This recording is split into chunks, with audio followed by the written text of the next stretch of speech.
want to welcome him and thank him for having so graciously and immediately accepted to give a talk here. We were not the origin of this. He's coming now to Romania. The circumstances were of a different kind. He has been here for a few days, which have been very active for him. One episode was with Sorina Tohi in a dialogue in the framework of the series Sorina Tohi has been organizing recently. And I want to greet Sorina Tohi and pleased to have him here. And another, the most important one, which brought him here, is the appearance of the Romanian translation of his book, Dying for Ideas, The Dangerous Life of Philosophers, which appeared in the Humanities Publishing House and was launched 2 days ago. I'm very pleased to greet the translator, Vlad Russo, and the editor, Mona Antohi. I'm very happy to have you all here.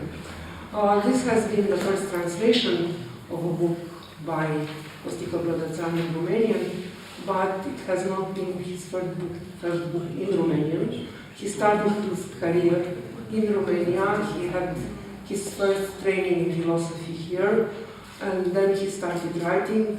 One of his books published in Romanian was on an introduction on Romanian philosophy in the 20th century.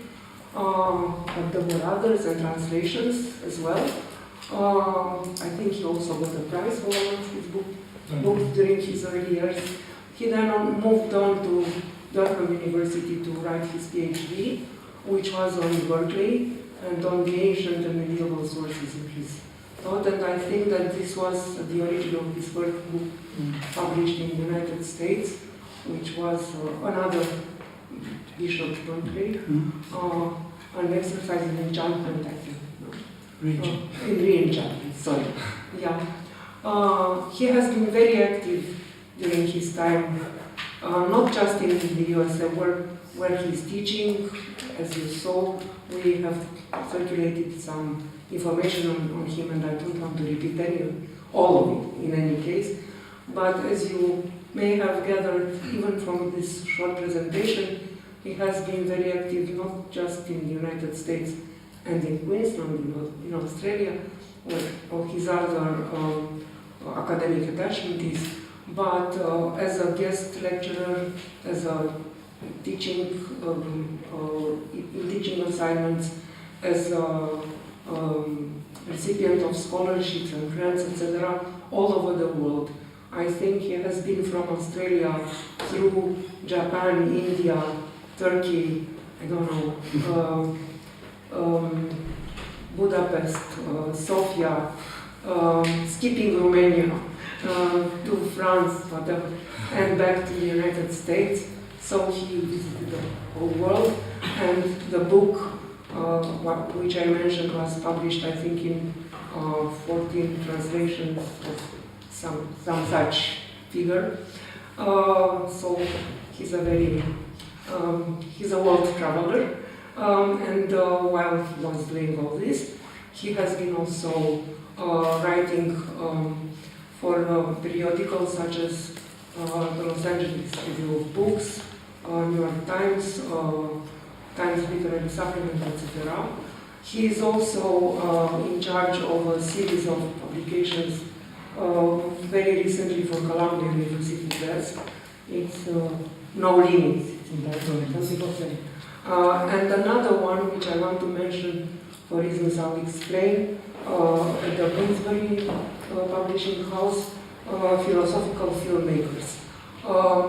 Philosophy and film has been one of his interests. He has edited 2 books on film together with a colleague, Camille Guranu.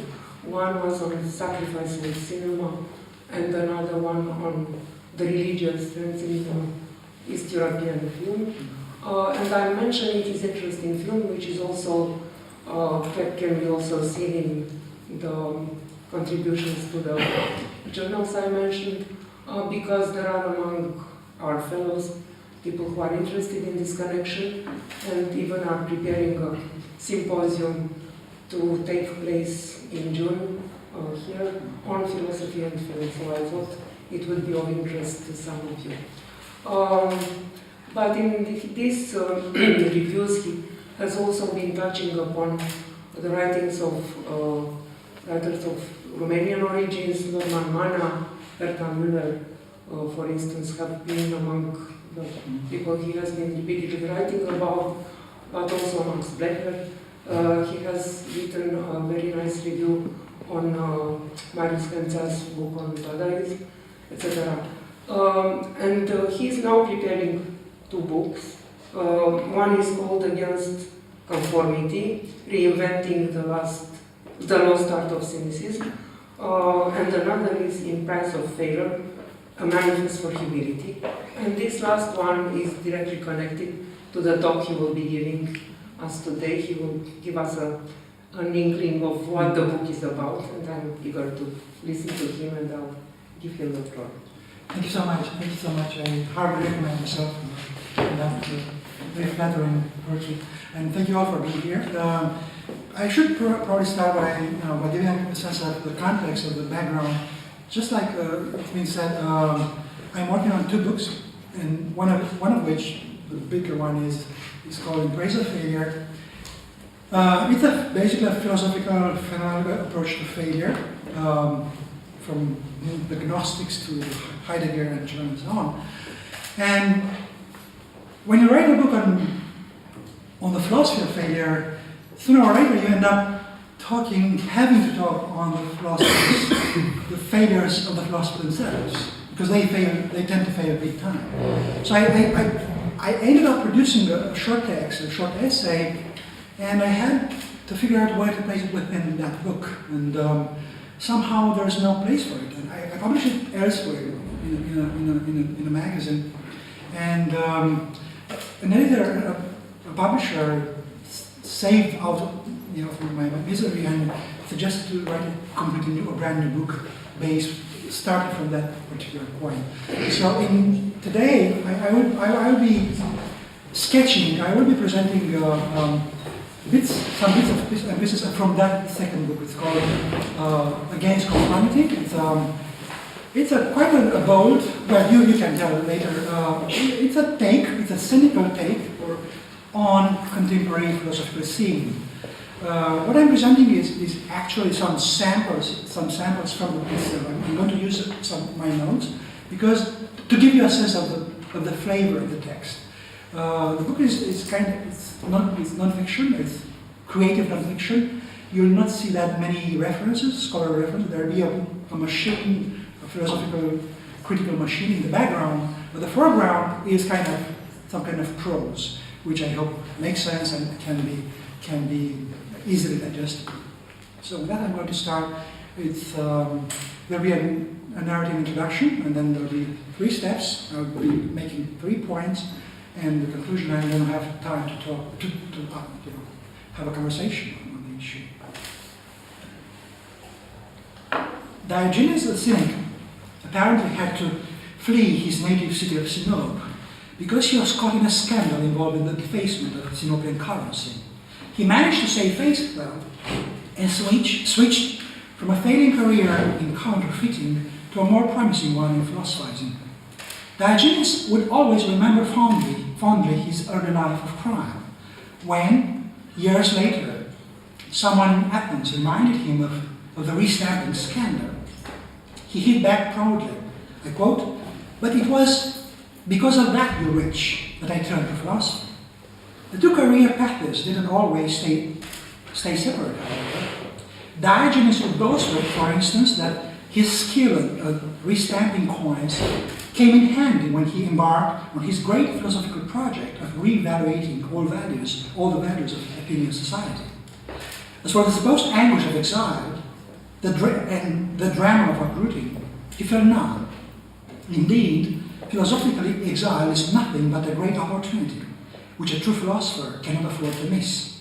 When Athenians would say to Diogenes, I quote, "The Sinopians have condemned you to exile," he would dismiss their concern offhandedly. "Yes, and I have condemned them to stay where they are." An impecunious life may not be exactly a counterfeiter's dream, But Athens offered Diogenes precisely that. The irony must not have been lost on him. Here he was, in one of the wealthiest places on earth at the time, which offered anything that money could buy, and yet the former minter of coins was penniless, reduced to a life of begging and sweating. But Diogenes was nothing if not imaginative. Soon enough, he must have figured out that he could turn destitution into philosophical vision and begging into an art form, and that, in doing so, he could beat Athens at its own game. In a city that placed such a high value on excellence in any form of human endeavor, Diogenes could excel at the art of doing nothing. He could be the best of idlers, an aristocrat of the dregs. With a cult of success permeating every aspect of the Athenian life, he must have realized that he could make a fabulous career in failure. Diogenes had the genius of contrariness, which he practiced with much gusto. Once he said, walking into a theater when everybody else was getting out, when chided, he answered, "Well, why? This is what I've been doing all my life." Begging, for which he was famous, was with him a lifestyle choice, just like a business career or the choice of an academic life. That's why, for him, a beggar is the opposite of a parasite. A beggar's life is one of dedication to others. By pushing people to give, by accepting from them, he offered them something. Once, Diogenes turned down a dinner invitation. His friends were puzzled. But why, Diogenes? Can you afford it? He did so to punish the host. "The last time I was there," he said, "the host was not properly grateful. The man still needs to learn some hospitality and to understand properly Diogenes' notion of begging as a form of generosity." Of his master Antisthenes, Diogenes once said, glowing with gratitude, I quote, "This man turned me from a rich man into a beggar and made me live in a storage jar rather than a spacious home." Antisthenes deserved praise, Diogenes thought, for turning him into a social failure and therefore a great philosopher. Diogenes then tied the practice of philosophy to a life of poverty.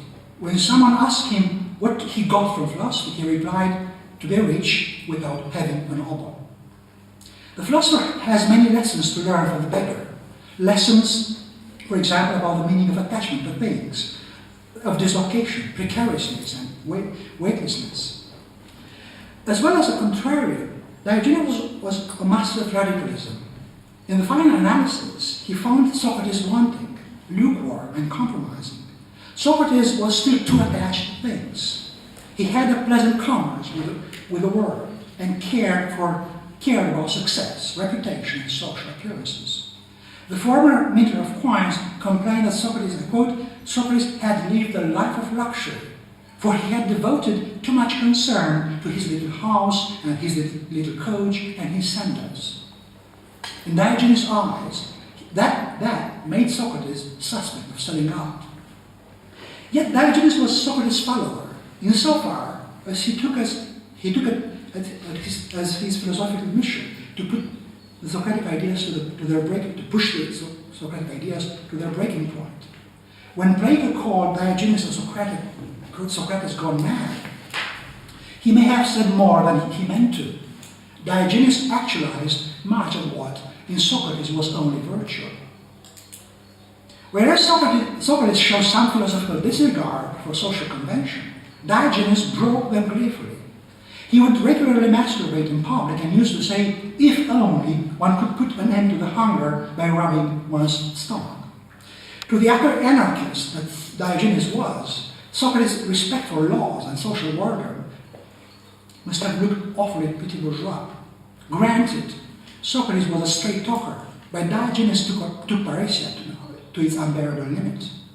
When he was reportedly brought before the king of Macedon, Philip II, he told the king what he thought of him, that he was greedy and foolish.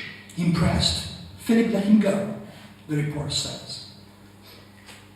Critical as Socrates was of Athens, he remained a proud and committed Athenian.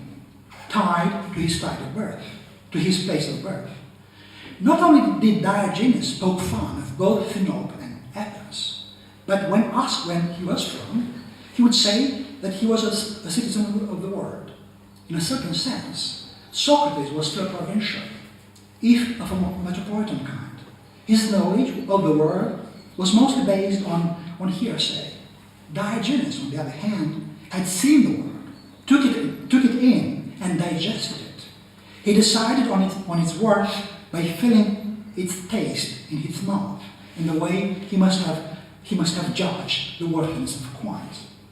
That's why, in a certain sense, if there is something more demanding than the example of Socrates, it must be that of Diogenes. From Hypatia to Thomas More to Jan Patočka, a number of thinkers have died what may be called Socratic death.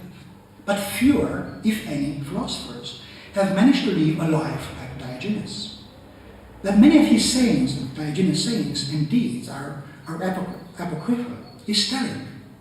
The fact testifies to the hold this figure has had over our imagination and to the veneration we've come to have for him. Diogenes fascinates us so much because of his unique approach to failure. He was never afraid of failing. On the contrary, he married failure. He placed failure firmly at the core of his philosophical project. He made failure his element, and fish don't drown. That was my introduction, and now I'm going through those 3 points. First, it's our gregarious human nature that leads philosophers to fail in the first place. Whether we are aware of it or not, there is a strong atavistic drive at work in all of us that compels us to seek the companionship of others, to form groups, groupings, and to stick to them. The group offers a promise of protection, a sense of safety, and indeed plenty of animal warmth. As long as we are part of a group and play by its rules, we can expect to survive. In exchange, we surrender some of our freedom, our individualism, and autonomy. But that is more often than not, that is a good deal. Atavistic as it may be, we can survive alone today. We still find nothing worse than to be left out, all alone. The one in the corner no one wants to talk to. There can hardly be a harsher predicament than to belong to no tribe, reclaimed by none, exposed to all, and therefore to be doomed to perdition. We know it instinctively. To be left out like this is to be a social weakling, potentially a pariah, and we would do anything to avoid such a fate. Solitude, its failures are the names, and we don't want to be stranded like this with no company but ours.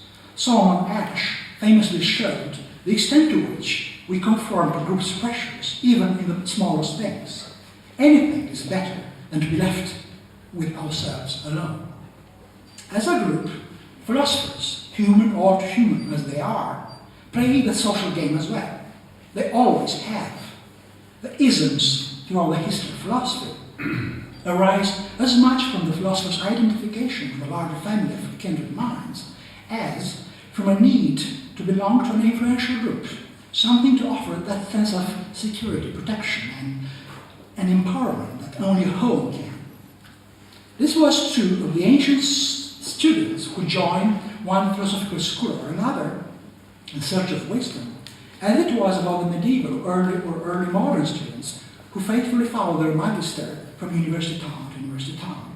Even as late as 20th century, it was not unusual for philosophy professors in Germany and elsewhere to be followed by some of their closer graduate students when they took up positions at other universities. Now, the nature of the modern university, however, has rendered the philosopher's social game particularly intense.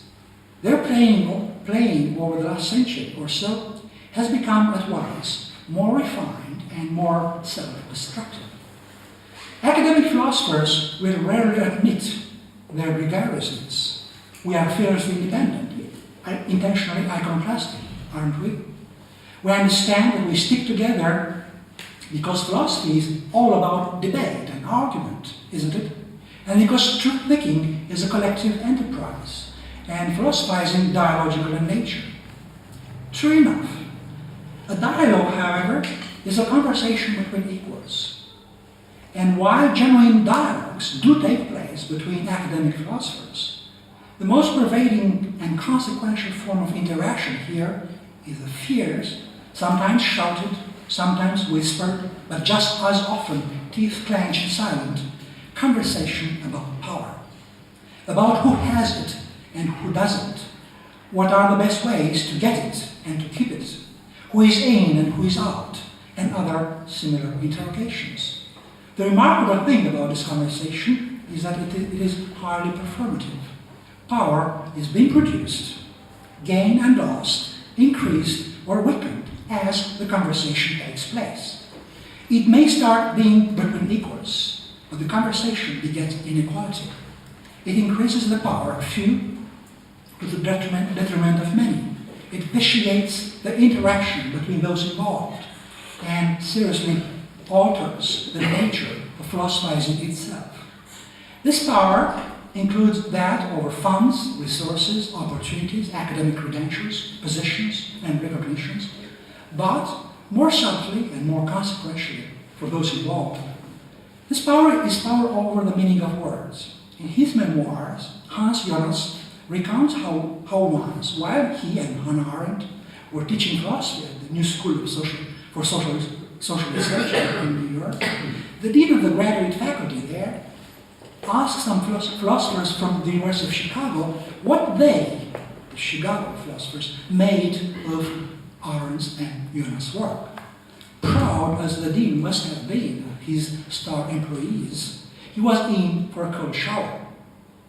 It's not philosophy, answered one of the analytical philosophers from Chicago.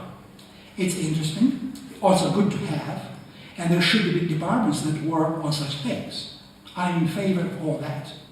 But the name for it has yet to be invented.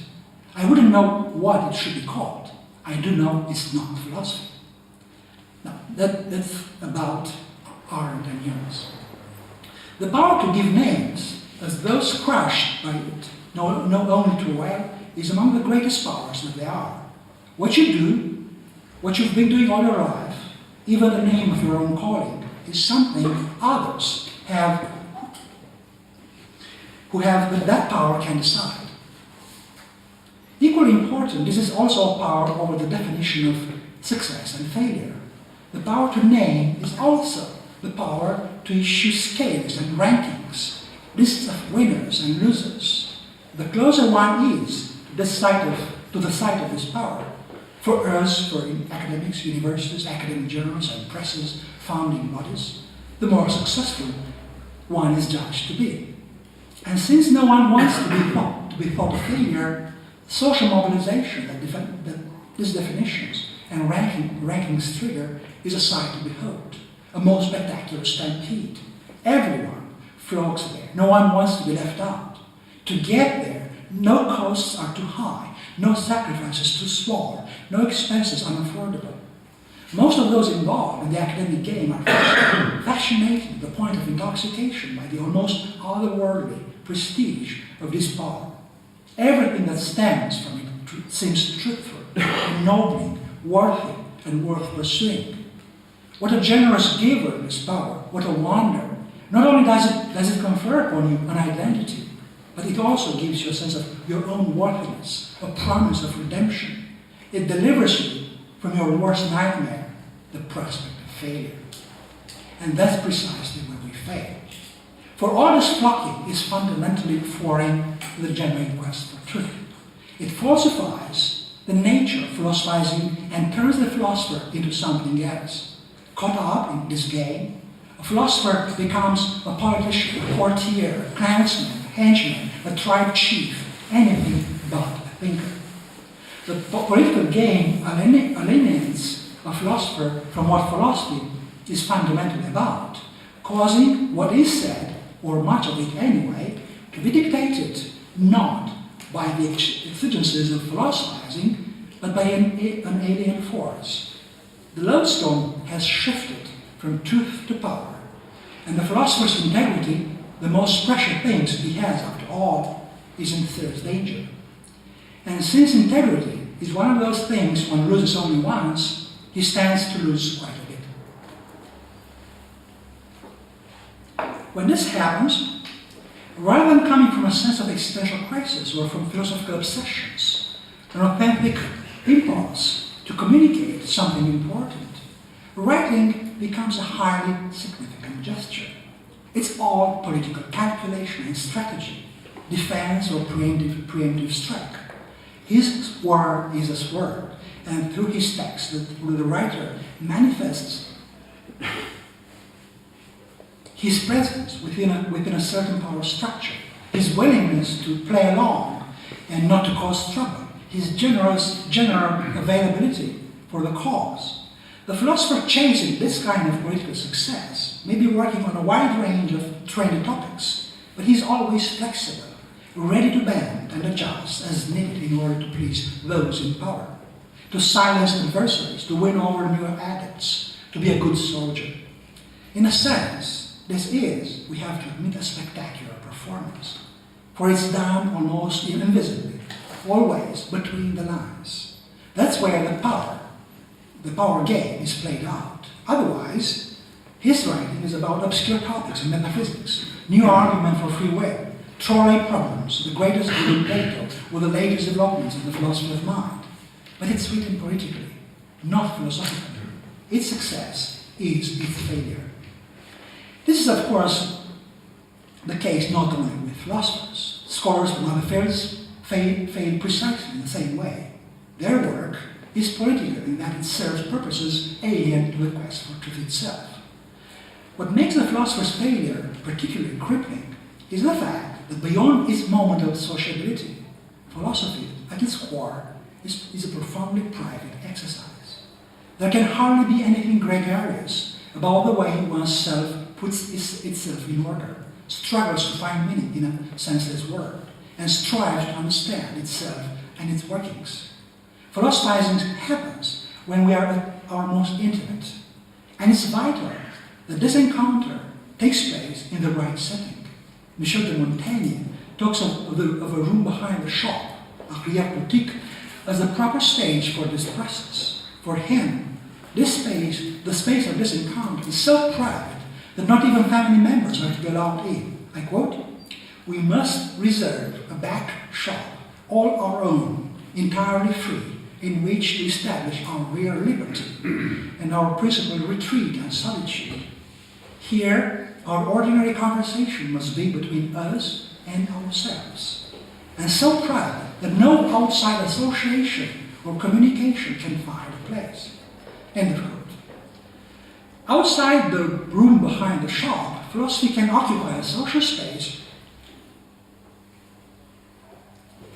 where it can still operate authentically. After all, thinkers seek each other's company. Philosophical companionship is as old as philosophy itself. Yet, this space is well defined and usually rather narrow. Once a philosopher has stepped outside her circle, troubles can start at any moment. For to remain authentic, philosophy has to be critical, outspoken, unflattering. If true philosophizing is thinking against oneself, done systematically, mercilessly, with no safety net and no escape routes, then what kind of treatment should others, including fellow thinkers, expect from the philosopher? In an important sense, then, to the extent that she is bound to practice paresia, to be outspoken, the philosopher is doomed to find herself, sooner or later, in a perilous position, caught in an odd figure, going against the grain, against the current, singled out, defended by none, exposed to all. The philosopher often finds herself to be precisely the one in the corner no one wants to talk to. She then becomes a social failure, and that not by accident, but as a matter of personal calling. If she now surrenders to the power of the group, the philosopher fails twice. First, she fails because in the eyes of the others, she is already a failure, a weakling, an outcast.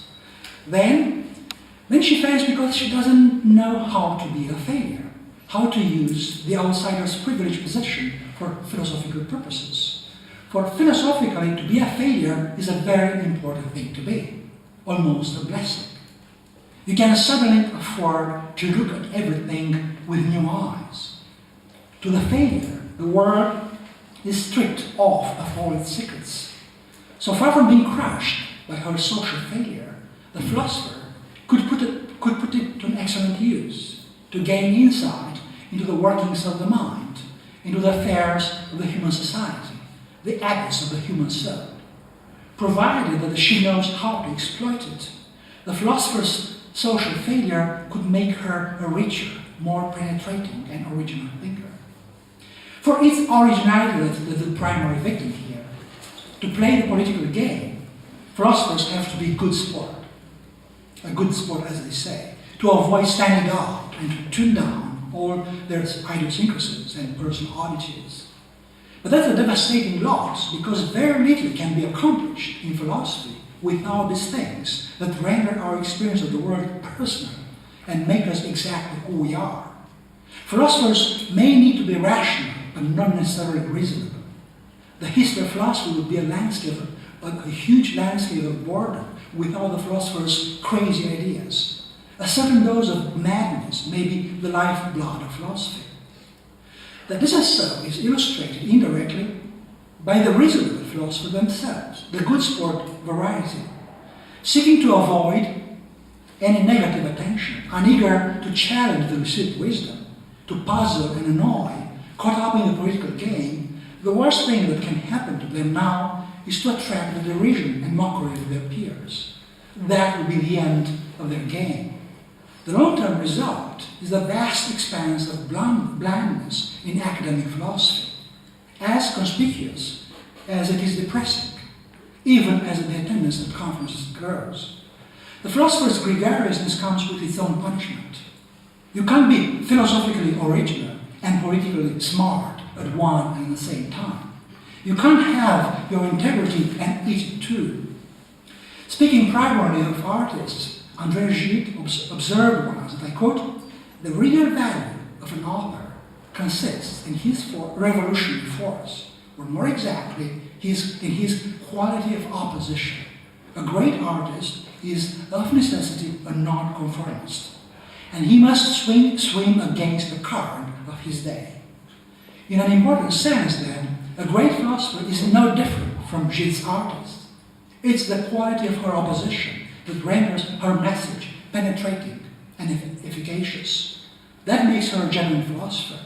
Just like Diogenes trying to get into the theater while everybody else is getting out, a philosopher must of necessity go against the stream of conventions and established ideas if she is to leave a mark. It's easy to see now why some of the most innovative figures in modern thought, from Spinoza to Kierkegaard to Thoreau, came to work outside the university. His university made Nietzsche sick, literally, and it left Schopenhauer with a lifelong loathing for philosophy professors. In 1928, a group of distinguished academics from the Goethe University Frankfurt found Walter Benjamin's habilitation dissertation seriously wanting, which denied him access to a teaching career. Simone Weil found many careers, that of a factory worker or agricultural laborer, for example, more fulfilling than that of a university professor.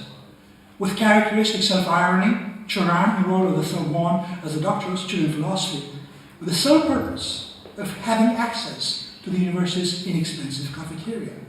He quit the doctoral program when they no longer left him to have his meals there. All these academic failures turned out to be profoundly original thinkers. They've compelled us to look at the world and ourselves with new eyes. We don't remain the same after we encounter them. They and their unreasonable ideas change what we mean by philosophy today. But if they managed to bring out something authentic, it was in spite of the university, not because of it. Needless to say, a good amount of high-quality philosophical work comes from for the university environment. Academics have for centuries produced major works of philosophy, and important philosophical movements have originated in university circles. And yet, when one considers the sheer amount of people involved and the time, resources, opportunities, and talent they have at their disposal, the result is rather disappointing. The American Philosophical Association, for example, has more than 9,000 active members, roughly the same size of the entire army of Ireland. The ancient Greeks invented the field and managed to formulate almost everything essential in it with just a handful of people, less than a platoon. Moving on into the next stage. It's called Someone Else's Home. Now, we would be fortunate if we failed as thinkers only on the social stage. But our failure runs much deeper and measures us more amply. For failure can be embodied in the most personal aspects of philosophy. It sneaks like water into the very core of thinking. Although philosophy starts out as an utterly private impulse, an all-absorbing gesture to which we cannot but abandon ourselves, when it comes to formulating and articulating, we usually adopt a language that's not our own. No matter how personal our concerns, how authentic our philosophizing, most thinkers, even some of the best, fail to devise an equal personal philosophical language. Instead, we seek shelter in one or another of the major philosophical vocabularies: Platonism, Thomism, Hegelianism, Marxism, logical positivism, phenomenology, and so on. All these isms offer themselves to us as sites of hospitality and conviviality. It is as though the radical solitude of philosophizing sometimes turns out to be a bit too oppressive, too much to bear, and we bring it to a place, a shared philosophical vocabulary, where our solitude joins the solitudes of others and thus becomes easier to live with. The issue is certainly not limited to philosophy. In a sense, every major creative field has to face it, if in its own way and on its own terms. Harold Bloom, The Anxiety of Influence, famously speaks of the burden of the past that any young poet has to deal with when asserting her own voice. According to Bloom, a new poetic language has to be invented every time another strong poet emerges, which is a complicated business, given the overwhelming influence of previous poetic languages. There is always a fierce struggle, agon, in the soul of the poet between her own poetic universe and that which precedes her, and against which she is to make her voice heard. The philosophers who are also creators of philosophical language are rather few and far between, but their influence is enormous, perhaps even stronger than that of Bloom's strong poets. Whether they misread or misinterpret the previous thinkers, as poets do according to Bloom, or have themselves liberated from their work, or make everything from scratch, these creator philosophers end up asserting themselves decisively against the existing vocabularies. Plato, Aristotle, Kant, Hegel, Marx, Husserl, to name just a few, are important not just because of the intrinsic value of their ideas, but for their distinct philosophical vocabularies. The conceptual universe they created long outlived them and shaped the history of philosophy in ways both visible and invisible. These philosophers changed the way other people speak and think and live, including people who never heard their names. These are strong, irresistible thinkers. Once a philosophical vocabulary has imposed itself, it becomes the friendly place where other thinkers seek and find shelter. They have no qualms living in other people's homes. The failure to create a personal vocabulary doesn't seem to bother these philosophers as much as it does poets. Most thinkers don't seem to suffer from the anxiety of influence. And yet, from Aristotle's parting with Plato, to Marx's separation from Hegel, to Heidegger's from Husserl, there is a distinct tradition in Western philosophy of philosophers renouncing their masters. the struggle can be as spectacular as it is violent. Discontinuity, rupture, and crisis are the keywords here. Nietzsche, who went through a noisy divorce himself, indeed a double divorce from Schopenhauer and Wagner, even developed a little theory of philosophical separations. Now, Nietzsche himself offered the fine example of a complete break from his teachers, indeed, from any teachers and schools and isms. He was no ordinary creator of philosophical language. There is nothing heavy, technical, scholastic, abstruse about the language Nietzsche uses. The holy grail of philosophical style, that's what Nietzsche seems to have stumbled upon. The art of formulating the most difficult philosophical points imaginable in the most elegant personal language possible, which makes him not only inimitable, but also infinitely evasive. One of the most penetrating modern philosophers, he fails to speak like a philosopher, which should be a compliment. Using an existing philosophical vocabulary doesn't necessarily diminish the depth of a thinker. Some of the finest minds have borrowed their conceptual apparatus and philosophical vocabulary from others and produced original, lasting works. They are brilliant Thomists who are not St. Thomas, Hegelians who never met Hegel, and Marxists who live long after Marx. An ism can turn out to be a fertile ground for ideas, a site of serious thinking, and even innovation. That's all fine. The real consequences of this failure show up elsewhere, and they can be singularly unpleasant. Because as you move down the scale of originality, from the originators of the vocabulary towards the other end, whatever that may be, at some point you reach a threshold that once crossed takes you into another stylistic universe altogether. Here, thinking is no longer personal, but purely mechanical. The texts no longer seem written by authors in flesh and blood, but by mindless machines. These texts don't look human, but very much like those hoaxes, based on content generated randomly by computer software. And in such cases, it becomes excruciatingly difficult to tell technicalities from pure nonsense. The jargon takes over completely. It hijacks the writing and makes the writer disappear. Everything here turns into its own caricature. Thomism becomes hilarious scholastics. Hegelianism becomes gibberish. Marxism, propaganda junk. And post-structuralism, a laughing stock. We know the result. We've all seen on more occasions than we would like to admit those atrociously unintelligible pieces of work for which academia is unfortunately notorious. And this goes well beyond philosophy itself. From comparative literature to religious studies, political theory, no humanistic field is completely safe from such devastating failure. There's no doubt in my mind that such authors badly need a form of belonging, human or humans as they are. We don't want, as we all are, we don't want to be left out, unaffiliated, unrecognized, and unloved. We abhor failure, and to avoid it, we seek, through our texts, to join a larger community of like-minded spirits.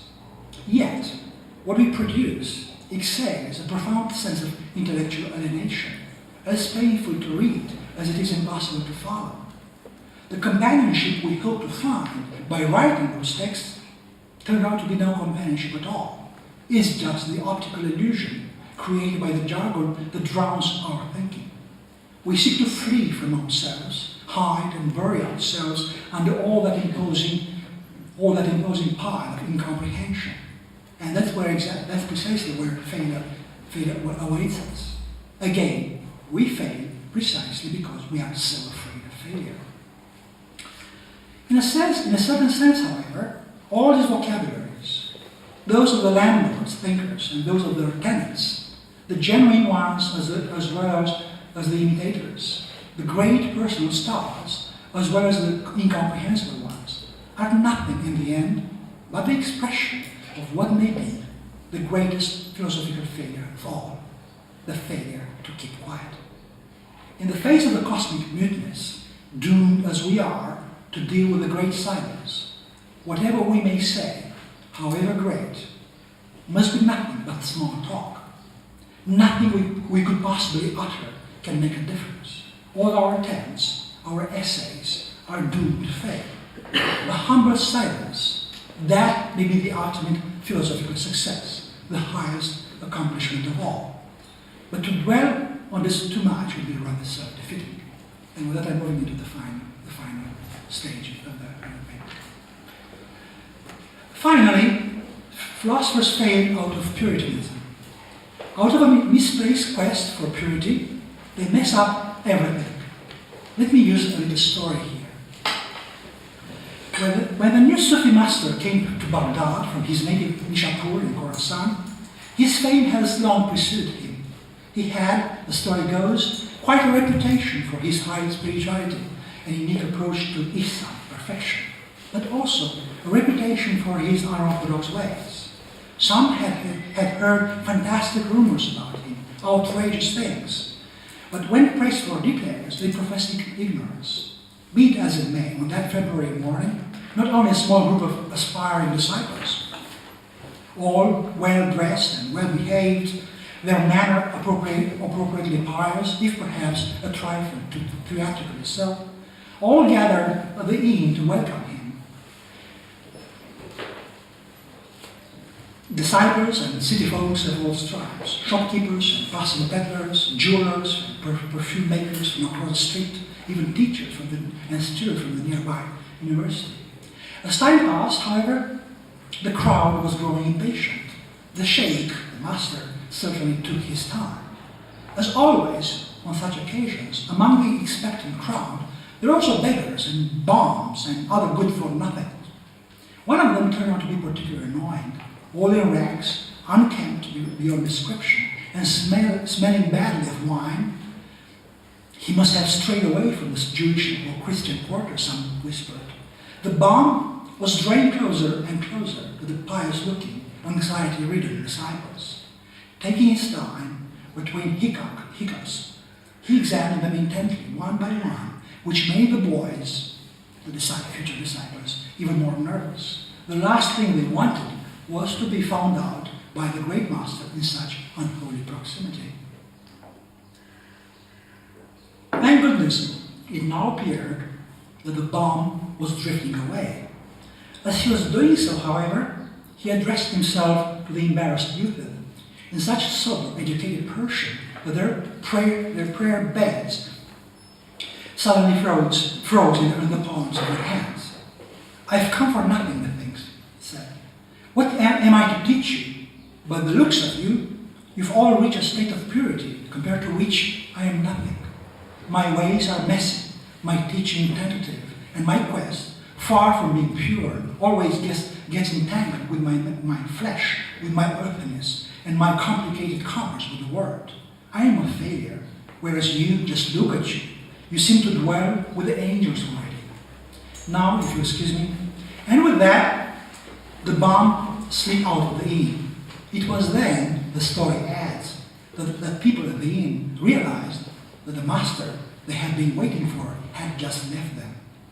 The story of the Sufi master mirrors the state of much of contemporary philosophy. There is at work in it a strong purist assumption, the notion that philosophy is reducible to a purely logical exercise, conducted strictly by the rules of rational argumentation and debate.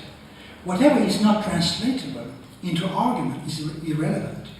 Philosophers are somehow exempted from the laws that govern the rest of humankind, managing to operate on some superior angelic plane where their earthiness and their mundanity never follows them.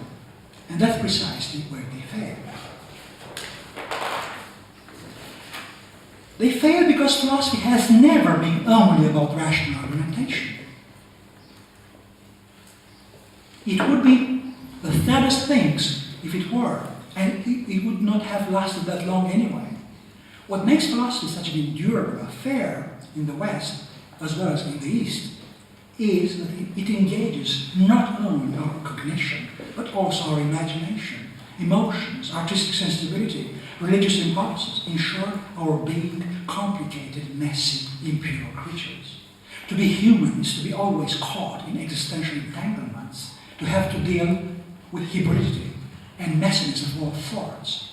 We are an unlikely union of high and low, spirit and flesh, reason and unreason. And philosophers, if they are not to lose their integrity, need to account for such wholeness. That's why philosophy, not the bland academic sort, but the lasting transformative variety that we come across in Lao Tzu, Pythagoras, Plato, St. Augustine, Rumi, Meister Eckhart, Spinoza, and so on, doesn't come in a pure state. It always gets mixed with myth, poetry, drama, mysticism, scientific thinking, political militancy, or social activism. To complicate matters, often fiction writers, think of Dostoevsky, Huxley, Borges, turn out to be particularly insightful philosophers, and so do filmmakers, think of Bergman or Tarkovsky, who philosophize just as insightfully on screen. All these entanglements and contaminations mark philosophy profoundly. Indeed, they make it what it is. Take a Sufi poem by Rumi, for example. How can we tell, as we let ourselves be absorbed by it, where poetry ends and philosophy begins, or when and how mysticism starts stealing in? When Lao Tzu speaks of water, he says, the best man is like water. Water is good, it benefits all things and does not compete with them. It dwells in lowly places that all disdain. That is why it's so near to Tao. Does he, Lao Tzu, does he really make an argument here? Why should we care? There is a cosmic vision encapsulated here, a sense of being in the world, and an understanding of the human condition that defy our petty notions of how philosophy should conduct itself. To cut open such a work, only to extract from it its argument, discarding everything else, ignoring the design and vision of its author, is to kill the beating heart of that work and to start dealing in corpses. Why should we do that? Walter Benjamin used storytelling liberally in his philosophical work.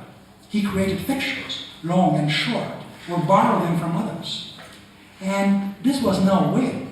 Benjamin really thought philosophy and literature were profoundly interlinked.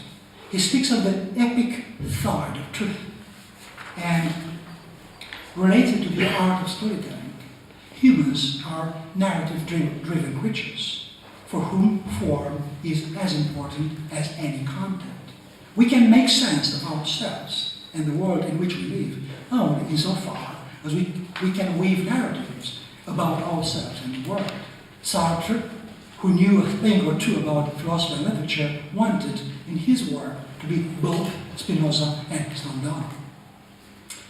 Now, if we experience everything as a story in the making, then there is indeed an epic side to truth, and philosophy, by definition, is bound to use literary craft. With every new story, we make the world anew. Storytelling pushes the boundaries of what it means to be human, envisions and rehearses new forms of experience, gives firm shape to something that hasn't existed before, makes the unthought of suddenly intelligible. Storytelling and philosophy are twins. Plato's allegory of the cave makes an important philosophical point in such a poignant manner, precisely because it's such a good story. Yet, how are we to tell, in such a case, the storyteller from the philosopher? How can we know the dancer from the dance, wonder the poet? But why should we? Since philosophy and literature are so intimately intertwined, pathos is not something philosophers just pepper their work with, but it's already there, embedded in their work. No sooner do you start philosophizing than you begin implanting ideas, experimenting with form, employing literary tropes, toying with emotions, and making room for empathy, that is, crafting a piece of literature. One philosopher writes with studied relief of arriving to, I quote, the land of truth, which is surrounded by a wide and stormy ocean, the region of illusion, where many a fog bank, many an iceberg seems to be to the mariner on his voyage of discovering a new country. The quote is not from Nietzsche or from Benjamin, nor from any other literary philosophers. It's from Kant's critique of pure reason. Even the driest of thinkers cannot help making use of literary images and metaphors, of fables and stories. Now, ironically, the sheer act of making an argument on which the philosophical purists swear today is, in an important sense, a form of storytelling itself. But that's another story. A lively conversation has been taking place lately on mainstream philosophy in the West, especially in the United States, about the way in which this mainstream philosophy treats non-Western tradition of thought as insufficiently philosophical. Such bias, though serious, is only a symptom, one among others, of parochial, purist philosophy's misunderstanding of itself. Not only are other philosophical traditions easily dismissed, but within the Western tradition itself, important genres, thinkers, bodies of work are rejected just as arrogant. Such arrogance comes with its own blinding punishment. We can no longer tell the essential from the trifling, a genuine problem from a passing fad. We are no longer able to detect the philosophical unless it comes to us in the form of a peer-reviewed academic article published, preferably in English, in a journal with a stellar ranking and a top-notch international editorial board. No wonder that philosophy has become so irrelevant today. Why should anyone need philosophers if philosophy limits itself so radically? Why multiply the failure? What we badly need now is a liberal dose of humility. We should at last understand that philosophy comes under different guises and by many names. That it never comes in a pure state, but loves messiness and hybridity. And it gets entangled with the philosophers' lives and earthiness. Such an act of humility wouldn't impoverish philosophy at all. On the contrary, it would empower the philosophers and make philosophy a richer, more sophisticated and more relevant affair. If only we could find a Sufi master to humble us a bit. And now it's the conclusion. One day, a mocking Athenian reportedly said to Diogenes, his disdain barely disguised, "You play the philosopher without knowing anything at all." The cynic replied with an ironical smile, I can imagine, I quote, "Even if I merely pretend to wisdom, that is itself the mark of one who aspires to it." End of quote. There is hope then. Our little hope is that even though we may not be the real thing, only a failed imitation of philosophy, as Plato, Aristotle, or Nietzsche practiced it, we shouldn't throw away the baby along with the bathwater.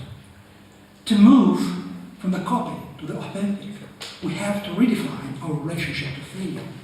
We need to domesticate failure and place it where it belongs, at the very core of what we are. And it's in the process of working out a healthy relationship with failure that we are given as a reward, as a guest, as a gift, who knows, access to a more comprehensive vision, to a new understanding of what we are. And for all that, Diogenes is an invaluable master.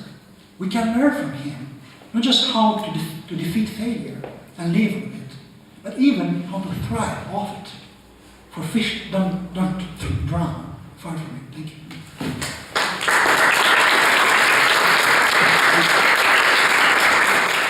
It was a very funny feeling to hear the author speak up a text that I had translated. It is true in a shorter version, in order to publish it in the Quarterly Lettres Internationales, a quarterly which is honored by the collaboration of our friend Mr. Brădățan. I have just a small question, but in order to put this question, I want to put it in a sort of framework. In his last interview, Sartre said, a life, any life, is just the story of a failure. But immediately after, he took this sentence a peg or two down, because he said, well, you know, I think my life was a failure because I was not such a great philosopher as Hegel. In this context, is failure an absolute or a relative concept? I failed because I am not so great, not so successful as Mr. Brădățan, or because failure is inherent in my human condition. Thank you. Okay, thank you. Well, it's obviously it's relative. I mean, there are so many ways in which failure makes itself present, and so many meanings of failure. We as Romanians, we are the world's best experts in failure. Not only do we fail, but we know so much about it. We need a definition of this. I'm using it in both books, in failure in different way, but to fail is not to accomplish what you are meant to be.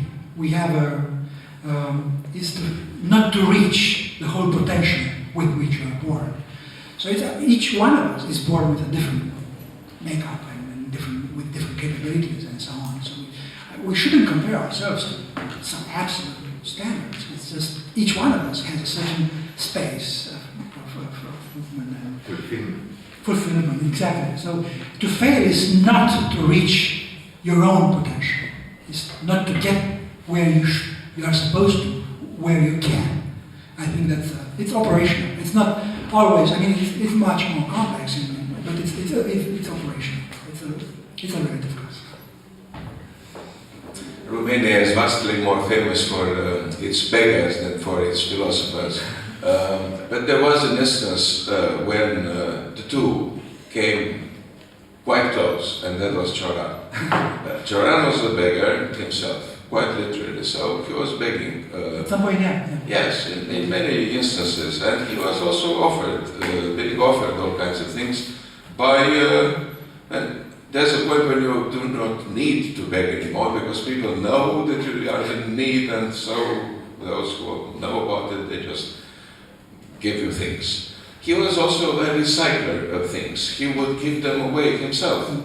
He would not keep most of the things he would get from benevolent mecenas and so forth. He was not, because that would have been a possibility as well. Right? He was so successful at not begging, at this non-begging begging, that he could open shops or even, he was giving everything away.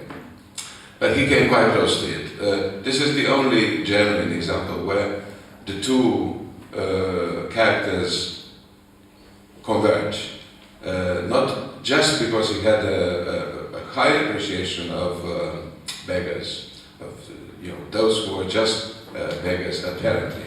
And we always know that, we all know that he had a quite close acquaintance who was a groshar. And he would visit him regularly, he would see him, and so they would have walks together, they would talk about things.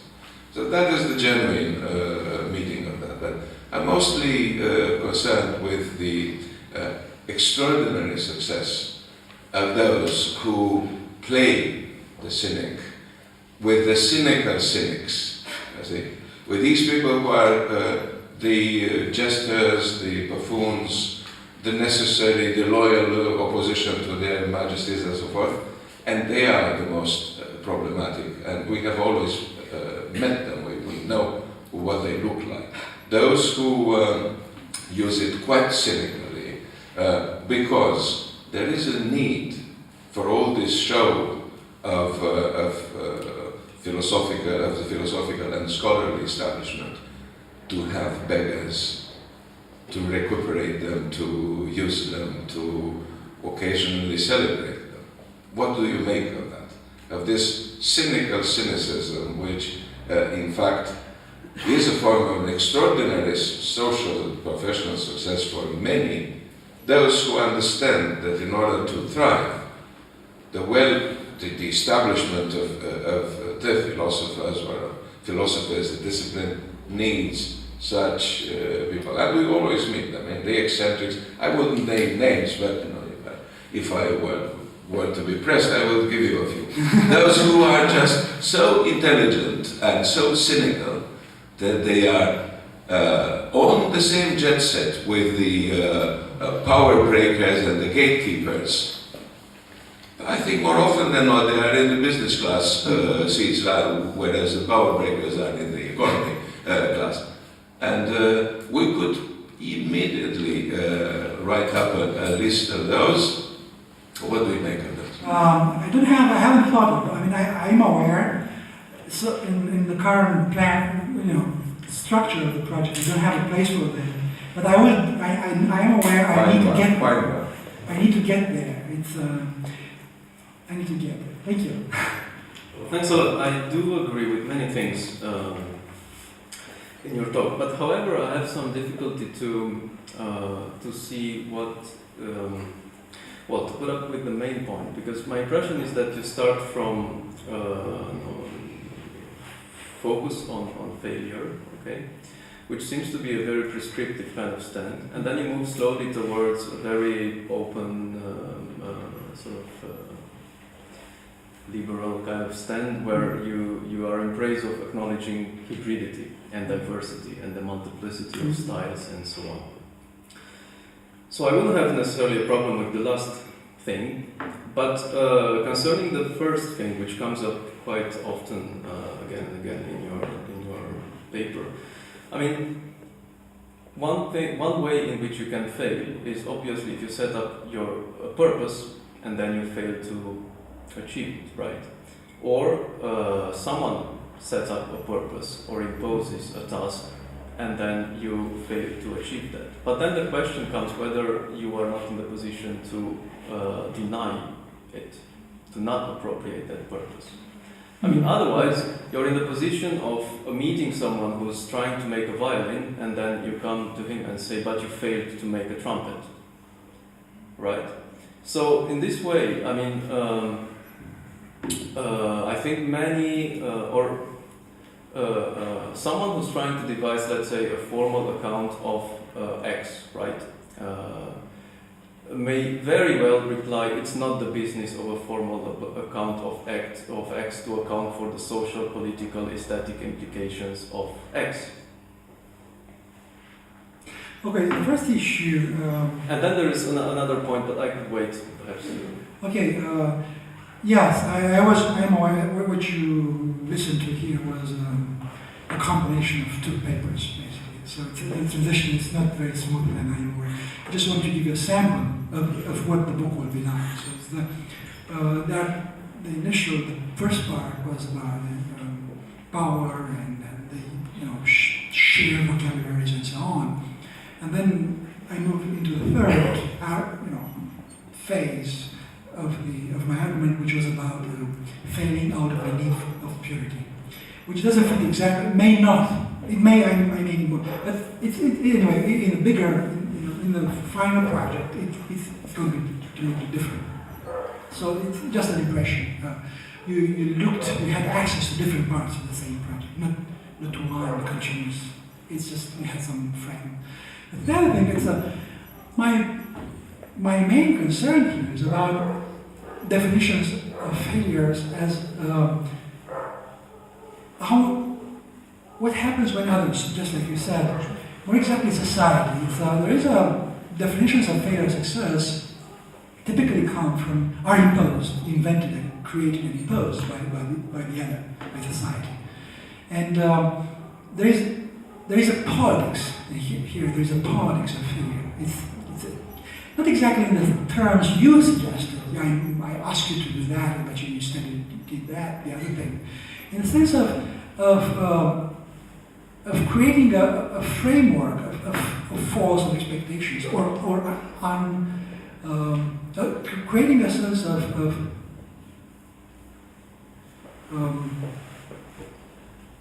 unauthentic expectations. I'm supposed to be somebody, right? There is only one thing I can be in life, one kind of person. And instead of becoming that person, society the capitalist culture, the media, whatever, society, offers me different definitions of myself. Well, you can be a successful businessman, you can be this rich person, you can afford to buy such and such and such.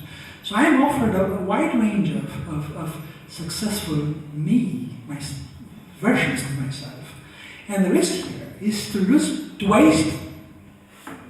way, and to choose one of that, and to never become who I really am. There's one person who I can be best, right? Myself.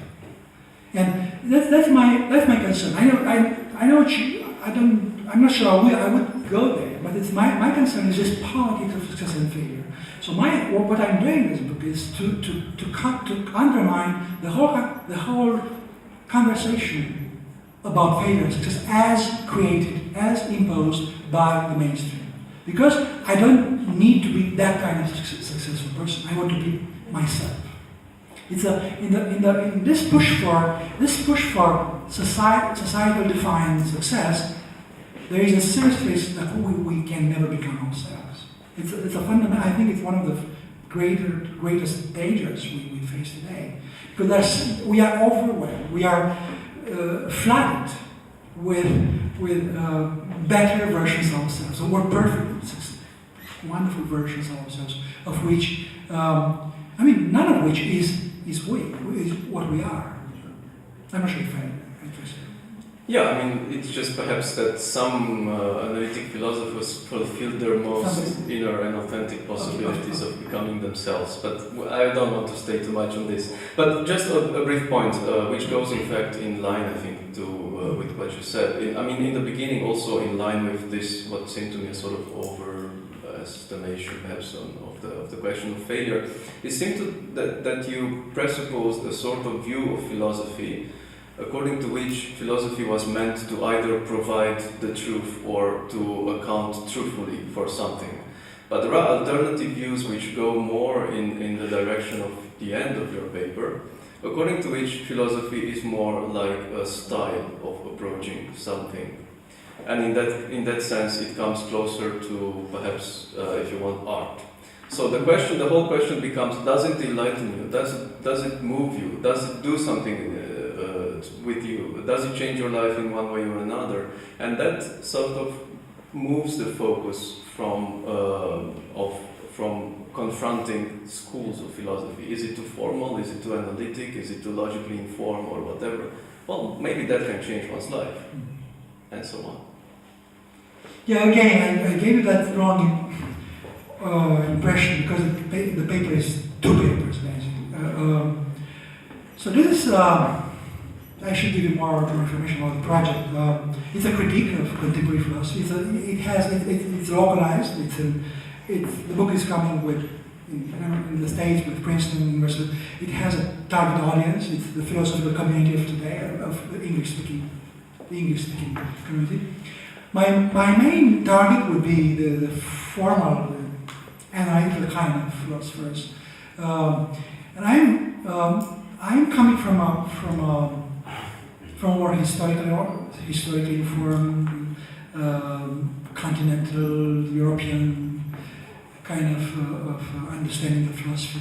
It's a very critical approach, which may not be quite obvious here, but it's in the final project. I hope it will make better sense. I was a little bit interested in the connection that you make between failure and humility. Because once you define failure as the failure to reach your own potential, this begs the question, what is your own potential? Authenticity, complicated notion, complicated concept. What does it mean? You're authentic.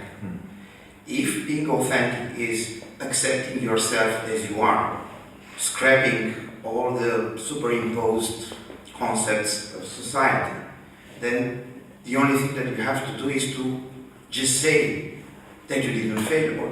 The very concept of failure becomes meaningless. It needs something to address to.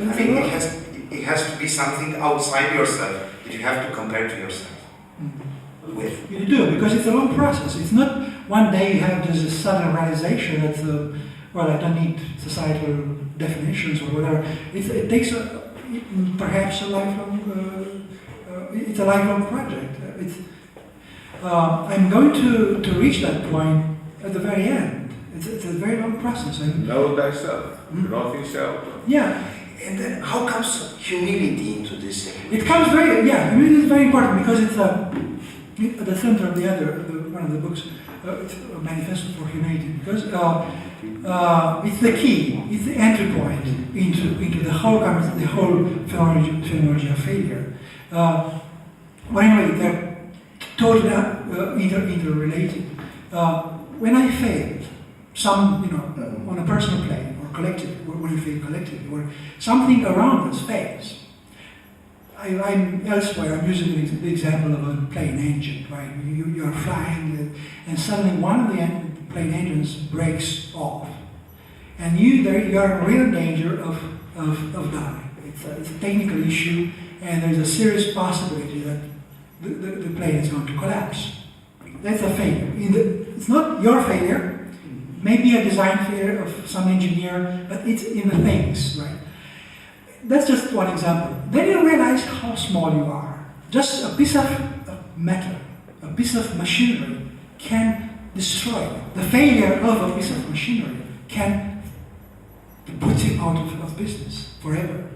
That's humility. That's where humility comes in. But in a society that, for instance, praises humility, then the concept of failure is irrelevant. Because if we really internalize this humility, yeah, but it's how can you be angry on yourself, or how can you, let's say, be frustrated that you failed? Because if you start with humility, the very notion of failure becomes irrelevant to you. No, I don't start with humility. I know you end with humility. No, that's the ending point. Yeah, I don't start, and we don't see. I mean, the engine, my main concern was, do you really see humility around you? You would be a lucky man. Yes, I mean, that's exactly the point. Yeah, we are surrounded by... We're used to ending with humility. No, that's the end of my project, yeah. Probably we should make it the other way around. No, I may have given the wrong impression. I mean, we are surrounded by egomaniacs, by selfish people, by, you know what I mean, Twitter, people who each one of whom is the center of the universe. And it's just, it's a cacophony of egos in search of an arena, and there's no sense of who we are, I mean, of finding ourselves. The humility would be the enlightenment, that which gives you enlightenment. When you were talking about Diogenes, it was very interesting for me because I never thought about Diogenes in the context of failure. I had that more conventional understanding of him in this context of creating a scandal or creating a provocation for other Athenians and make them question their values. And I was half expecting you to maybe say a few words about Diogenes' heritage in the Christian world, such as the holy fools, who are obviously the most clear example of failure or provocation, or maybe even martyrs, right? And it seems to me this tradition is very strong in Christianity and very strong in what we perceive as heresies, such as the Marcionite heresy, such as Simone Weil's philosophy, who was not only just into being humble, she was into degrading herself, into becoming nothing for God. So that was one of my questions, but the other question was, if you come from a Christian point of view or say a Marcionite point of view, it is clear what would you fail for, right? You reject this worldly success. Basically, you reject this world because there's the other world. But if you do not start out with sort of the presupposition of the other world, in the name of what should people fail, or in the name of what should they reject? The gregariousness, the worldly success, the isms. In the name of what? The pursuit of truth, the pursuit of integrity. What is it? It's in my book. That would be a kind of cultural history of cynicism, different guises, and obviously there is an element of cynicism in the way in which you describe the Holocaust and so on. If genealogically they come from the same, so I don't know, you can make a point about the monks, even the fathers of the desert, having something cynical about them, right? Begging and going against the grain and even saying some few crazy things and amazing everybody, and up to a point we can draw that comparison. I'm not sure. You do have. I mean, the Holy would be a good.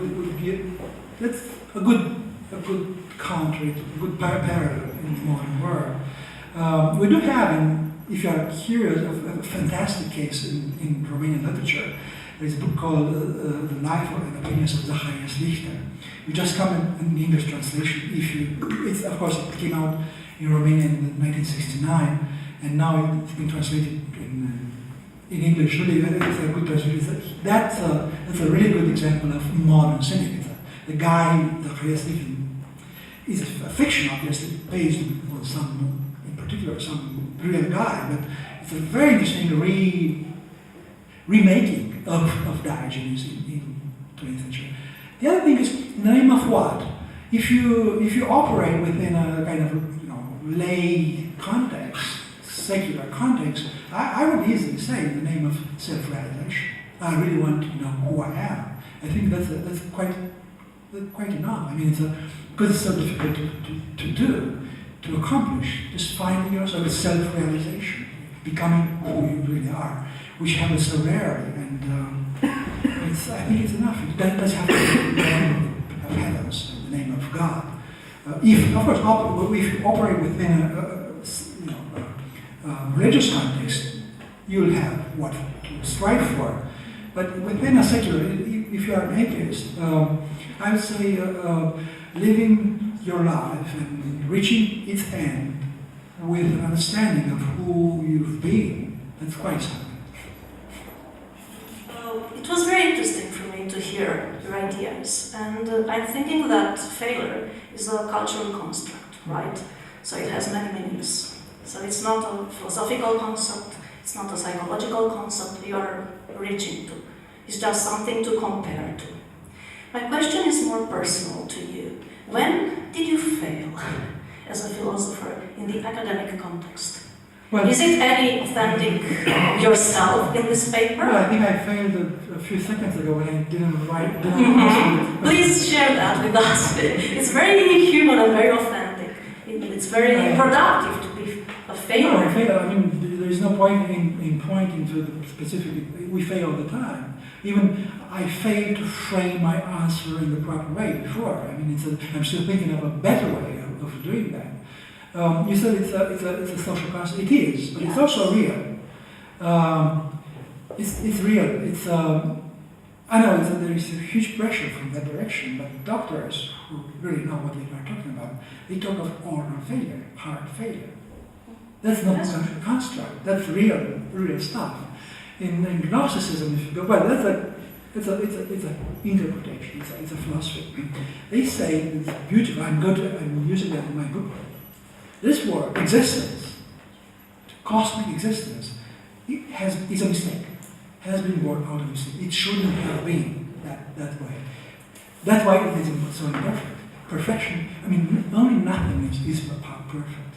So are we a failure? We are, by definition, we are structurally failure. The world itself is a failure. So failure is productive. It's productive margin, as in philosophy. Okay, thank you. At the beginning, my perception was at some point that you were speaking more about academic politics or things of this sort, which are important, of course. I mean, they have been there for quite a while. But then you completely moved to different territory, which is about finding yourself, self-realization, realizing yourself to your full potential, etc. And this belongs in a different story. I was thinking that, I don't know, Renaissance men would speak about virtue. That's what it is to find. But then it's a lifetime quest. I mean, in order to find yourself, you need to proceed by trial and error. You don't have this.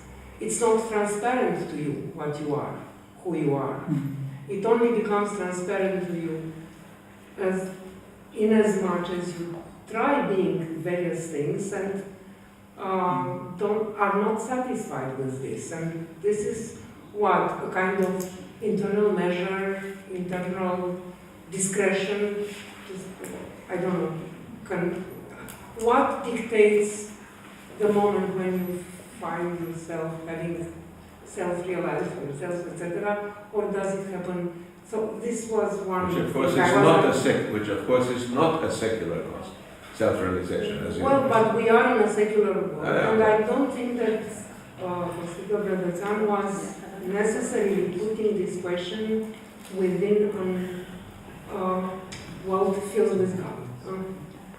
But I think another thing is coming from the comparison with arts, etc., and from the close relationship you see between philosophy and literature and the arts, etc. And in contemporary art, for quite a while, the concept of failure has been very present, and it has been present with respect to perfection, with respect to technical achievement, with respect to something which has a wholeness, etc., etc., with respect to some criteria that were there and are no longer there.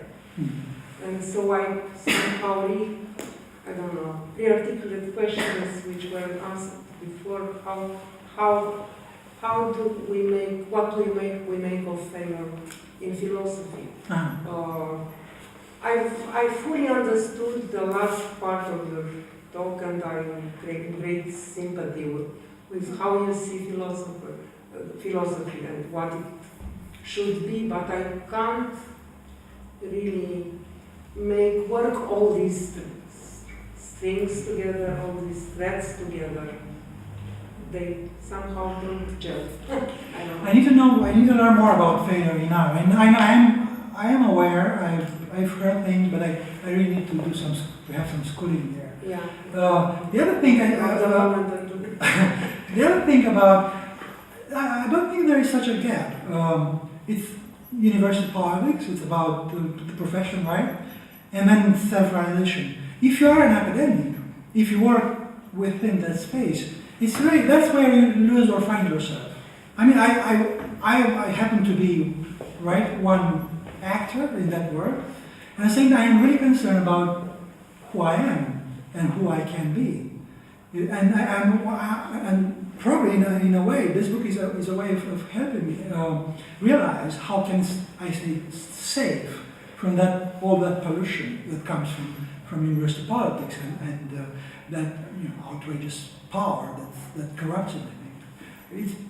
So I'm not sure. Again, it may have to do with the fragmentary nature of the talk, but I don't think it's. I see a really good way together. It's as an academic, that's where I play, right, within the university, and of course the larger conversation is the idea of university, of modern university, what we do, who we are, what's going to happen. So the larger context is that of the mission of humanities and what we do with our kids in schools and so on. So I'm not sure it's a coming together. Then the first part is a necessary detour in order. Right. It should be misunderstanding. So presented. Right. It's a misunderstanding. It's creating a context or framing the problem, framing the whole problem, and then later on, I'm trying to explain. I'm trying to find out, as individuals, what options we have. How can we save ourselves within that particular work? That work of powerful figures and corrupting actors and others who decide what's success and what's failure and rankings and so on.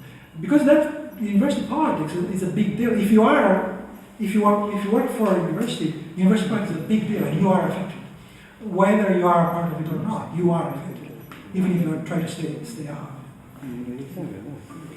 You talked about many people going into academia and doing various things in order to not be considered a social pariah, to at least fit in some way in a model of success.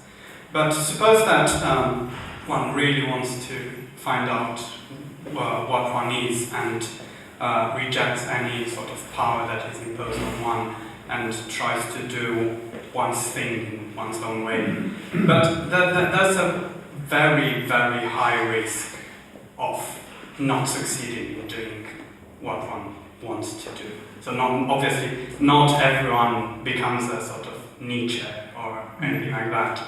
And this kind of failure is perhaps an even stronger failure than the sort of social failure, because it's failure all the way down. It's failure on one's own terms. And I was thinking that academia, as perhaps imperfect as it is somehow, protects us from this kind of all the way down failure. Because even if, as an academic, one doesn't produce anything significant for oneself, one can still feel that one is part of something greater that produces something nonetheless. And one can feel that one's life was not completely wasted. Well, if one goes one's own way, then there is this risk of complete failure, I think. Well, we get protection, but also we get a sense of deception, self-deception. I'm all for honesty. Yes, there is a sense of sheltering and protection. Fine, we are part of a larger thing, but I really want to make a difference. I want to be myself. I want to, whatever I do, I want it to be meaningful.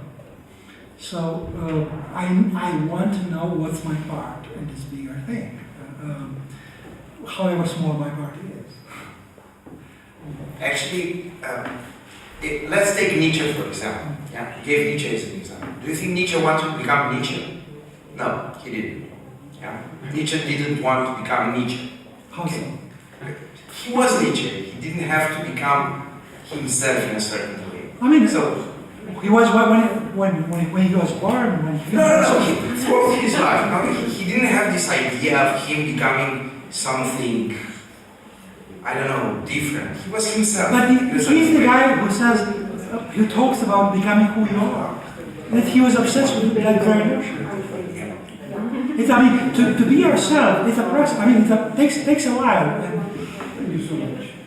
Congratulations. That's a very courageous subject you've chosen, because behind words and interest, there's a there are needs in certain circles about these subjects being brought up, analyzed, and exposed. So, apart from being a breath of fresh air, your entire approach, your presentation, the way you really, although you presented it in 3 parts, everything goes round in a way. You do see where you're heading to. You're not heading to purity, you're heading to cleanliness. Cleanliness. Which is a big problem in modern society. There are very few clean things. So that's all I'm going to say, because there's been a lot of sort of negative vibe about the talk. I think you have an amazing project and I wish you success. I hope you succeed. Thank you. Thank you very much for your talk. I really enjoyed it. But I was wondering again about the politics of academia and how much that changes what is being produced. And I was wondering how your project fits into that. Ironically, the book is coming with an academic press. Yeah, exactly. So, yeah. And there's a board and a number of professors decide on what's been published. So I was amazed, I was shocked to learn that they are interested. They must be really profoundly self-aware. They need the loyal opposition. Exactly. I was wondering to what extent. No, it's a good. There's a limited number of jesters that are admitted in the game, so you become one. No, this raises a very good point. It was raised before. The point, it's a larger issue. I'm not going to advocate some kind of, going away into the woods, setting fire on the university building, and starting everything from scratch. We still operate within the university context, and we can make our lives better there. The university is a really good thing. It's one of the best things we've invented. Really, it's a fantastic thing, just like democracy. Because Trump has been elected, doesn't mean that we should abandon democracy. He was democratically elected. The university is a fantastic thing. The point is to keep it meaningful. Otherwise it's okay. So it's a matter of it's a fine art to isolate yourself, separate yourself from whatever is corrupt, take a step back, do things better, find the better circle, the friends of this peers, work with them. It's not about, again, setting fire and bombing the university. The university is a fantastic. I may have given the wrong impression. The university is a really good thing. We don't have an alternative. No, my question doesn't come from that place, from the impression that you criticizing but the politics of academia is real and it is bad. That's not point of discussion there, but it's just that sometimes the politics of academia is precisely that to bring out fashionable topics that are catchy and get audience, and sometimes it enjoys being challenged because of that. If it gets an audience, then it's sort of topical, even if it's not kind of in praise of itself. So that was there are different layers, and even this fashionable thing, right? We move from fashion to fashion, and it's most of which is worthless, right? They come and go. The good stuff stays, and it's most of the time it's unfashionable. But all that repetition, succession of fashions, and then challenging, and then creates a conversation. We do have a conversation, and it's there is no fashion which I don't like, and I come up with something against, and in the process we've been doing something. I think it's even does this nasty, ugly thing, meaningless, trendy stuff that's going to be way tomorrow. In the end, it's part of the game. We cannot do without it. But it's too much, and what happens is people take it too seriously. It's many of you know what live in places where fashion is everything, and the latest ism is something to be acclaimed and embraced, and that's the thing. We need to be cautious. At least we need to be cautious. The latest ism may not be the real thing, and usually it's not.